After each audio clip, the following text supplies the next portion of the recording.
Quarry యజమానిని బెదిరించిన కేసులో పోలీసుల రిమాండ్ పిటిషన్ను తిరస్కరించింది కాజీపేట కోర్టు. పాడి కౌశిక్ రెడ్డికి షరతులతో కూడిన బెయిల్ మంజూరు చేసింది. మరోవైపు తనపై రేవంత్ రెడ్డి సర్కార్ అక్రమ కేసులు నమోదు చేసిందని ఆరోపించిన కౌశిక్ రెడ్డి అసలు కథ రేపటి నుంచి చూపిస్తానని వార్నింగ్ ఇచ్చారు. హుజూరాబాద్ బీఆర్ఎస్ ఎమ్మెల్యే పాడి కౌశిక్ రెడ్డి అరెస్ట్ వరంగల్లో హై టెన్షన్ క్రియేట్ చేసింది. గ్రానైట్ వ్యాపారి మనోజ్ రెడ్డిని బెదిరించిన కేసులో కౌశిక్ రెడ్డిని అరెస్టు చేసిన పోలీసులు అనంతరం వరంగల్ సుబేదారి పిఎస్ కు తరలించారు. అక్కడి నుంచి కౌశిక్ రెడ్డిని కోర్టుకు తరలించే క్రమంలో వరంగల్ సుబేదారి పోలీస్ స్టేషన్ దగ్గర హై డ్రామా నడిచింది. కౌశిక్ రెడ్డి అరెస్టుపై సుబేదారి పోలీస్ స్టేషన్ ముందు బీఆర్ఎస్ శ్రేణులు ఆందోళనకు దిగాయి. పిఎస్ ను ముట్టడించి లోపలికి వెళ్లేందుకు ప్రయత్నం చేయడంతో పోలీసులకు బీఆర్ఎస్ నేతలకు మధ్య వాగ్వాదం జరిగింది. అనంతరం సుబేదారి పోలీస్ స్టేషన్ నుంచి ఎంజీఎం వరకు భారీ బందోబస్తు ఏర్పాటు చేసిన పోలీసులు వైద్య పరీక్షల అనంతరం జడ్జి ముందు కౌశిక్ రెడ్డిని ప్రవేశపెట్టారు.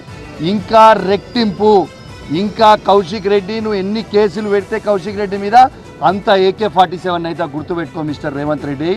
ఏ విధంగా మీరు అన్యాయంగా తెలంగాణ గవర్నమెంట్ కి నష్టం చేస్తున్నారో ఖచ్చితంగా రేపు హైదరాబాద్ నడిబొడ్డున మా పెద్దలతోని డిస్కస్ చేసి ఖచ్చితంగా దాన్ని బయట పెట్టబోతా ఉన్నాను. మరోవైపు కౌశిక్ రెడ్డి అరెస్ట్ దుర్మార్గమైన చర్యని మండిపడ్డారు బీఆర్ఎస్ వర్కింగ్ ప్రెసిడెంట్ మాజీ మంత్రి కేటీఆర్. రేవంత్ రెడ్డి ప్రభుత్వం అవినీతిని ప్రశ్నిస్తున్నందుకే కౌశిక్ పై కక్ష కట్టారని, అందుకే అక్రమంగా అరెస్టు చేశారని మండిపడ్డారు. కౌశిక్ అరెస్టును తీవ్రంగా ఖండిస్తున్నామన్నారు మాజీ మంత్రి హరీష్ రావు. పాలనను గాలికి వదిలేసిన కాంగ్రెస్ ప్రభుత్వం రాజకీయ కక్ష సాధింపుల్నే పనిగా పెట్టుకుందని ఆరోపించారు. హుజూరాబాద్ నియోజకవర్గంలో కౌశిక్ రెడ్డి అనేక అరాచకాలకు పాల్పడ్డారని ఆరోపించారు కాంగ్రెస్ ఎమ్మెల్సీ బల్మూరి వెంకట్. కౌశిక్ రెడ్డి అరాచకాలపై బాధితులు ఫిర్యాదు చేస్తే కేటీఆర్, హరీష్ రావు సెటిల్ చేయలేదా అని ప్రశ్నించారు. గతంలో ఇదే హుజూరాబాద్ లో అనేక మందిని ఉద్యోగాలు పెట్టిస్తా అని చెప్పి మోసం చేస్తే ఇదే హరీష్ రావు కేటీఆర్ దగ్గరికి ఎంతో మంది కంప్లైంట్ చేయడానికి పోతే మీరు సెటిల్ చేసిన సందర్భాలు లేవా?